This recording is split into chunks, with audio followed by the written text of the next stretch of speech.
انجام کار، انجام اللہ ہی کے قبضے میں ہے. جو انجام ہوتا ہے وہ اللہ تعالیٰ کے قبضے میں ہوتا ہے.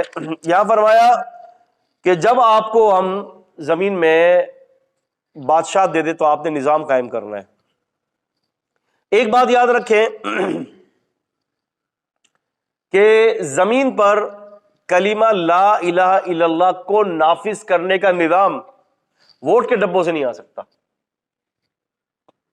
یہ جو بھی آپ کو کہتے ہیں نا، بڑے بڑے سناتے ہیں بڑی بڑی کہانیاں، یہ سب آپ کو اور ہمیں جو ہے نا چورن اور پکیاں دے رہے ہیں. نظام مصطفیٰ نافذ کیسے ہوگا؟ اس طریقے پر ہوگا کہ جس طریقے پر نبی کریم صلی اللہ علیہ وسلم نے نفاذ کی حکمتیں بتائی ہیں. آپ دیکھیے جماعت اسلامی ہمارے سامنے عرصے دراز سے لگی ہوئی ہے، جوتے گھس دیے. کراچی میں تو پورا حافظ نعیم الرحمان صاحب کے آنے کا تھا، کوئی نہیں آیا. دراصل اپنے آپ کو منوانا ہے یہ کہ ہم بس خوش رہے ہیں کہ ہم کچھ کر رہے ہیں دین کے لیے. طریقہ کار دین اسلام کو نافذ کرنے کا زمین پر یہ نہیں ہے. میں آپ سے ایک بات پوچھتا ہوں کہ اگر آدمی گٹر کے اندر جا کر آب زمزم تلاش کرے تو مل سکتا ہے اس کو؟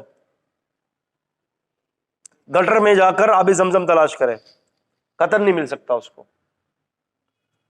اس کو اگر زمزم چاہیے تو زمزم کے پاس جائے گا، گٹر میں سے زمزم نہیں ملے گا.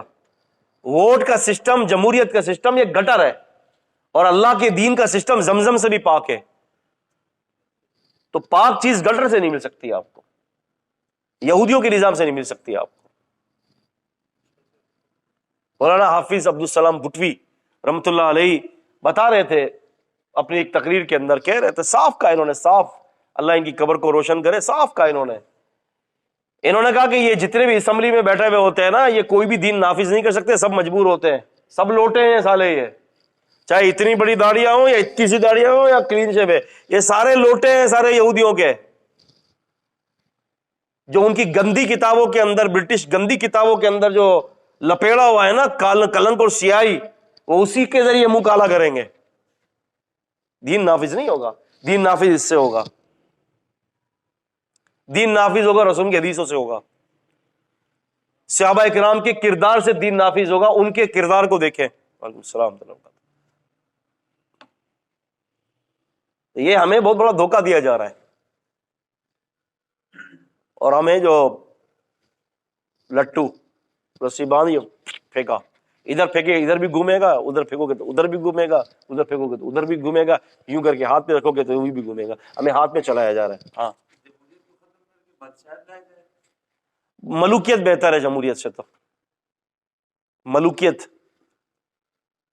قدرے بہتر ہے.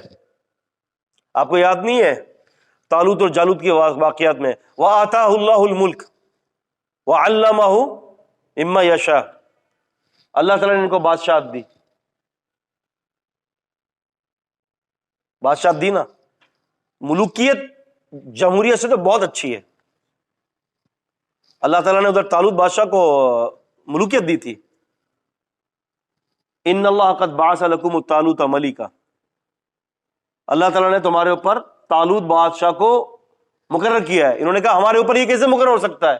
وَلَمْ يُؤْتَ سَعَةً مِنَ الْمَالِ، اس کے پاس تو مال ہی نہیں ہے. تو اللہ کے نبی نے کہا تھا کہ ان اللہ اصطفاہ، اللہ نے اس کو چنا ہے، وَزَادَهُ بَسْطَةً فِي الْعِلْمِ وَالْجِسْمِ، اللہ نے اس کو علم اور جسم کی بساط زیادہ دی ہے تم سے. اور واللہ یؤتی ملکہ من یشاء، اور اللہ جس کو چاہتا ہے ملوکیت دے دیتا ہے. تو وہاں ملوکیت کا ذکر ہے. جمہوریت کیا ہے؟ جمہوریت یہ وہ قانون ہے کہ جو یہودیوں نے اور عیسائیوں نے اپنے بالا خانوں میں بنایا ہے، اور وہ آپ کے اوپر مسلط کر رہے ہیں. اور اس کا حاصل کرنے کا طریقہ یہ ہوتا ہے کہ جہاں میجورٹی ہو، 100 اگر بے وقوف قسم کے، خبیث قسم کے، بے وقوف اور خبیث قسم کے 100 آدمی جمع ہیں، اور 99 قسم کے علماء ہیں نا، تو کہیں گے کہ ان 100 خبیثوں کو دے دو، ان کو دے دو، کیونکہ جمہوریت ان کے پاس ہے، اکثریت یہ لے گئے، یہ جمہوریت۔ اللہ غنی کی رحمت کرے اقبال کیلانی، عبد الرحمن کیلانی صاحب کو رحمۃ اللہ علیہ، انہوں نے بڑی اچھی کتاب لکھی ہے خلافت و جمہوریت کے نام سے، جا کے پڑھیں دیکھیں۔ آپ کو کچھ اور سوال؟